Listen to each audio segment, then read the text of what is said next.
Thank you for coming to our website. And on behalf of the Pennsylvania Council of Churches, welcome.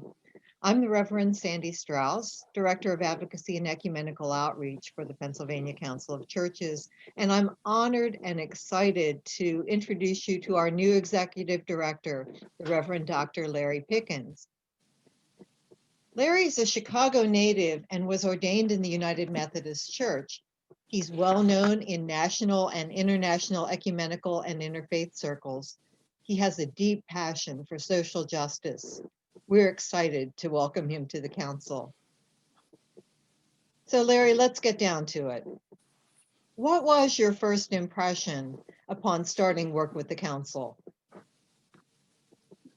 I think what struck me is that the council is a place that historically has played a role in making an impact on the ecumenical life of this Commonwealth. And it is impressive to see the expansive nature of what the council does.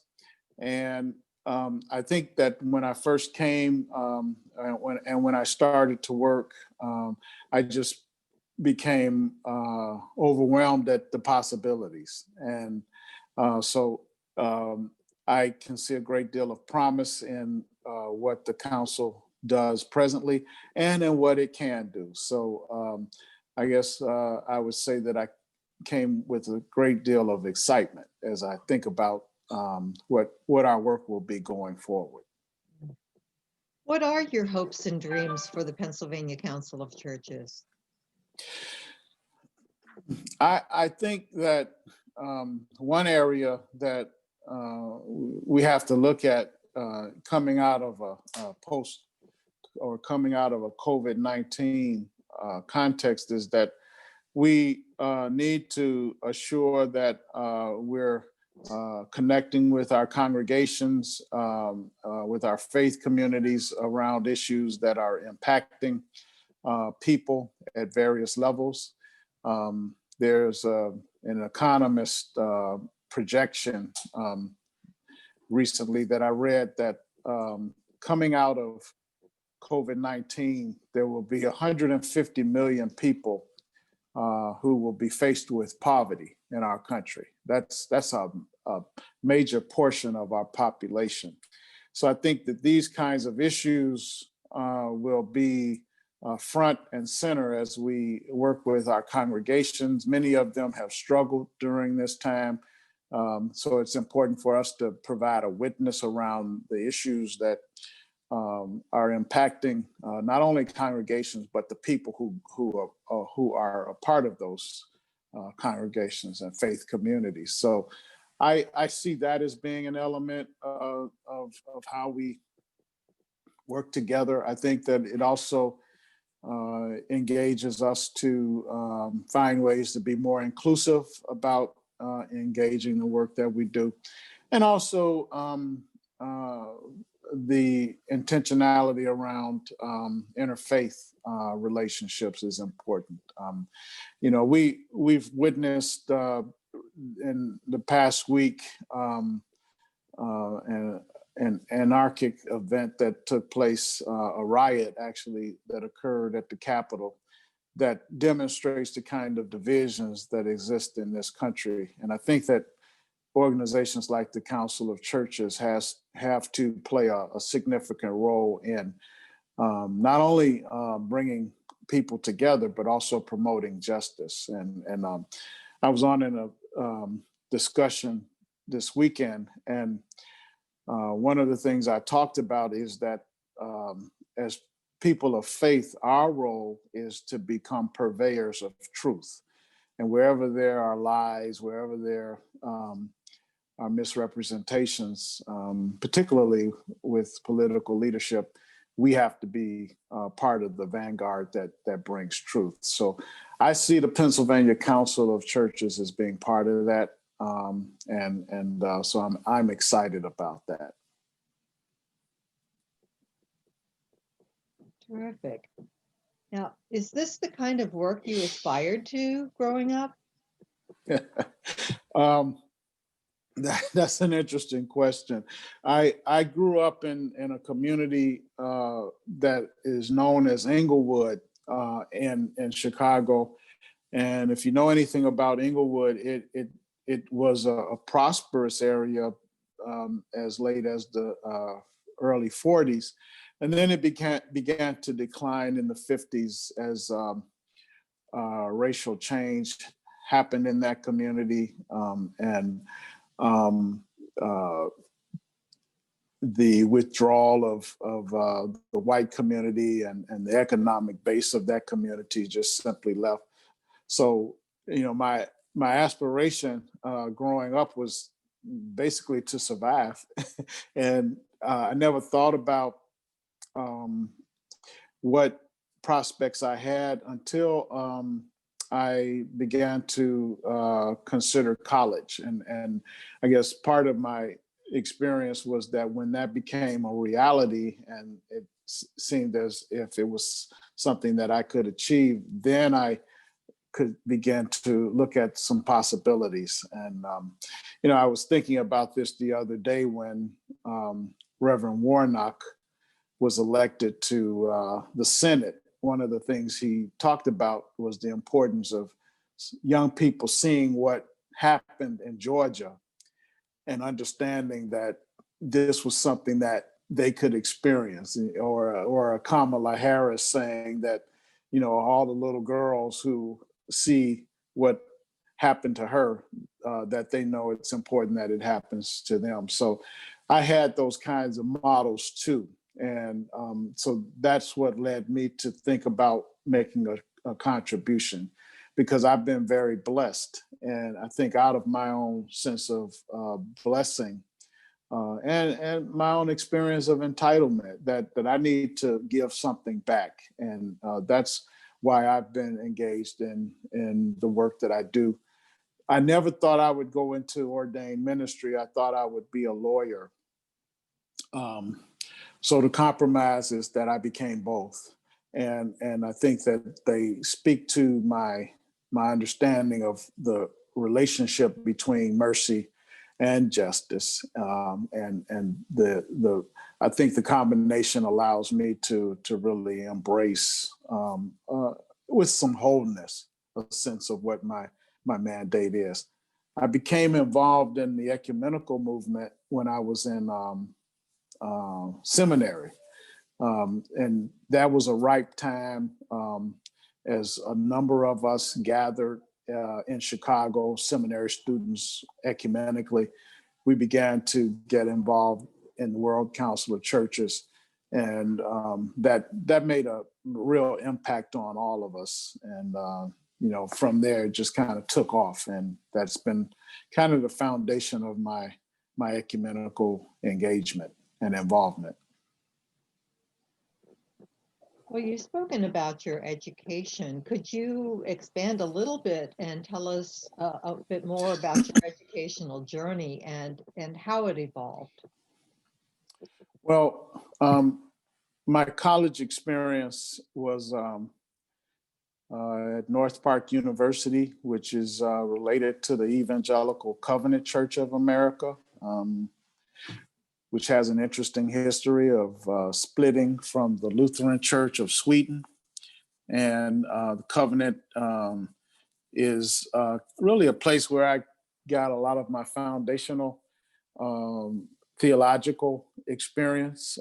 And it was also an opportunity for me to begin thinking about my future role. I grew up as a Baptist, but not really a church-going family. So the covenant was not what I wanted to become a part of, but it was really a formative experience.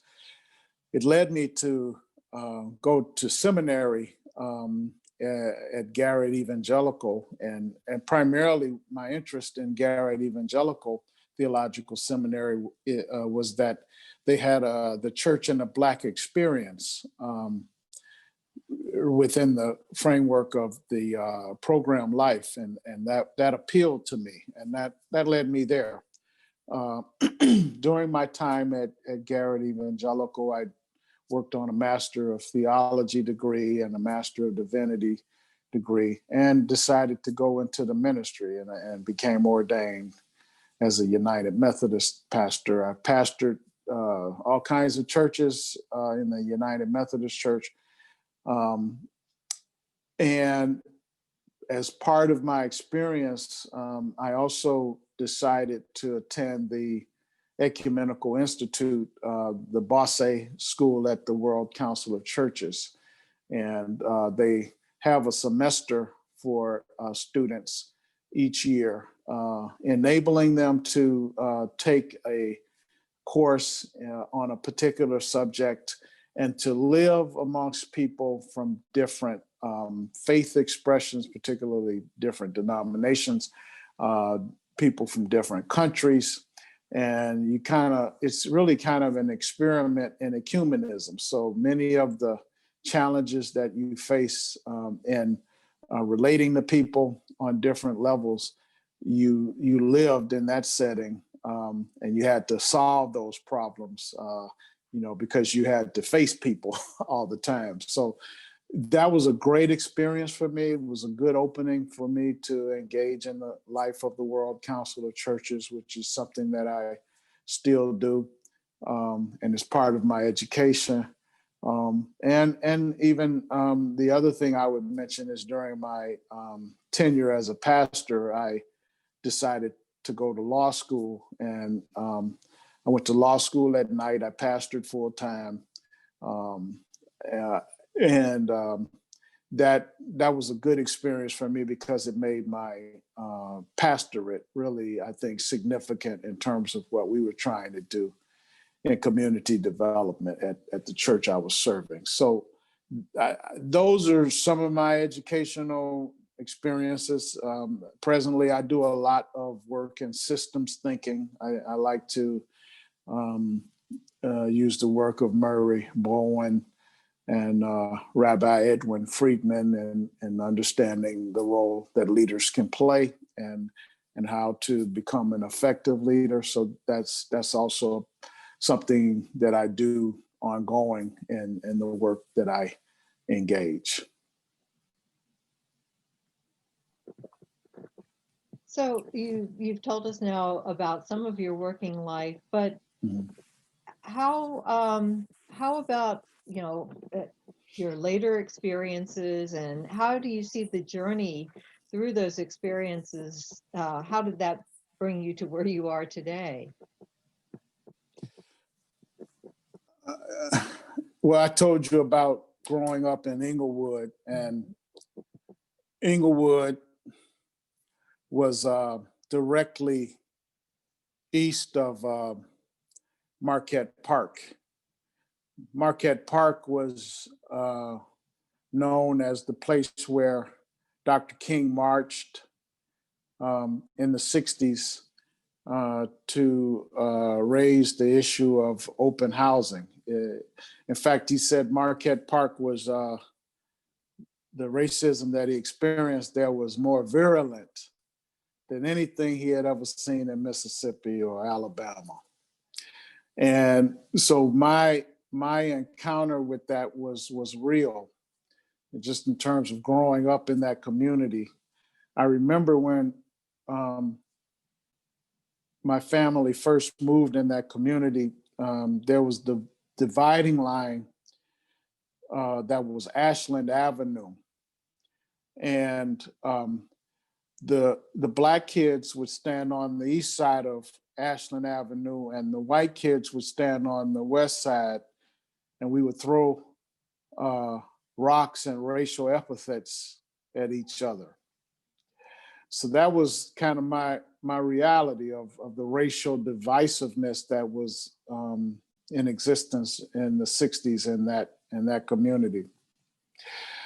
I never felt that was the real picture of the human family.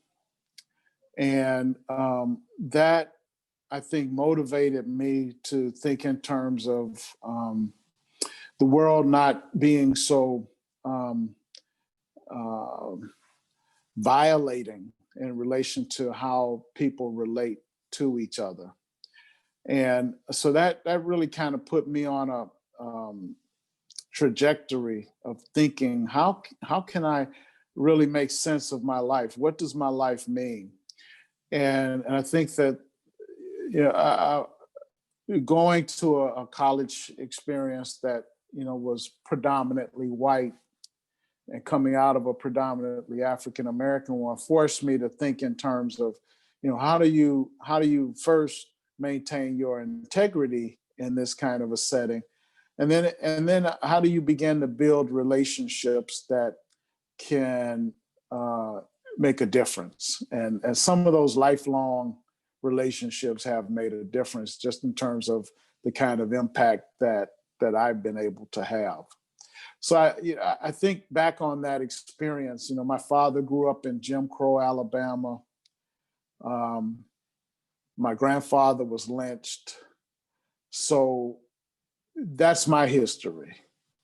So I think that you have to understand that either you become bitter as a result of your experiences, or you learn to seek justice and find ways to begin creating a community that really speaks to the call that we have as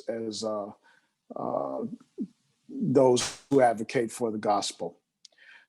So church has been important to me in terms of that, and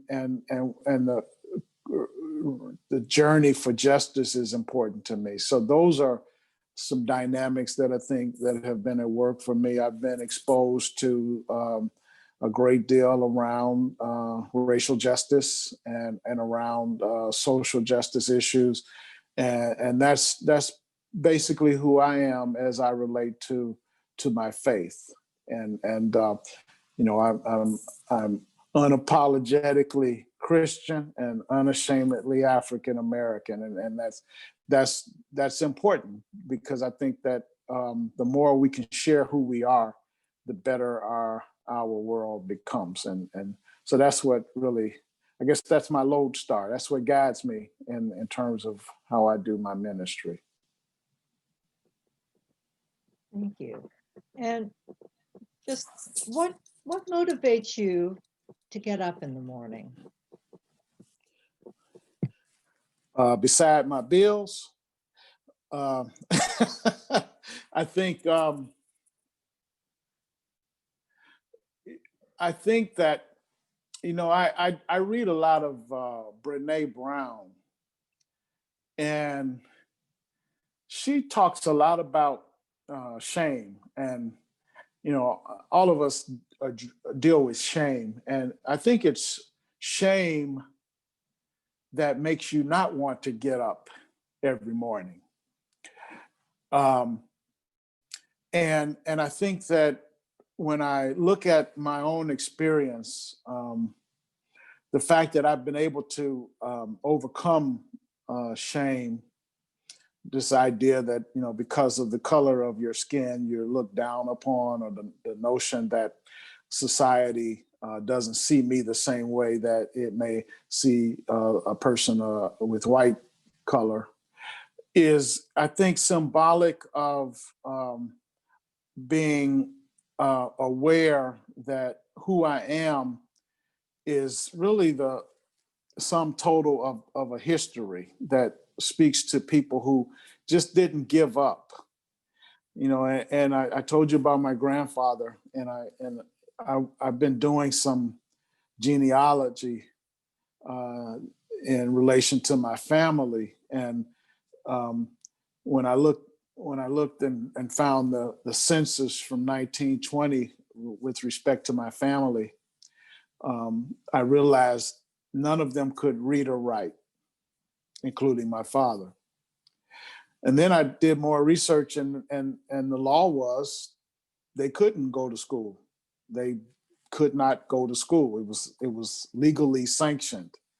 So the fact that they were able to fashion a life out of that reality speaks to me. You know, what's in the DNA of those people that's in my DNA that made them keep on in their lives. And I think that that's part of what motivates me. Justice motivates me. Doing right motivates me. Being able to speak the truth motivates me. So those are the things that get me up every morning and make me excited about the possibilities. And so being at the Pennsylvania Council of Churches is exciting to me. It's, as I said before, full of possibilities, and I want to be a part of that. And that's what brings me here. So let's set aside the professional Larry for the moment. Are you willing to share a bit with us about your family, or can you tell us about the things that you do for fun? Yeah, my family, I'm married. My wife is a manager of a daycare. She's in the process of moving toward developing her own daycare. So that's something that's important to her.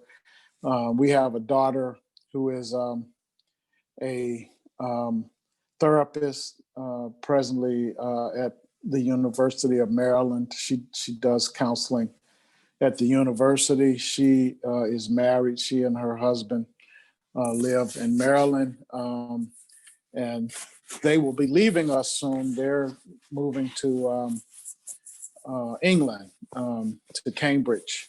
So his job assignment is taking him to England, and she is able to do telehealth and take on her own clients from there. So that's a whole different dynamic for us. My parents are no longer with us. I do have one other sibling who's alive.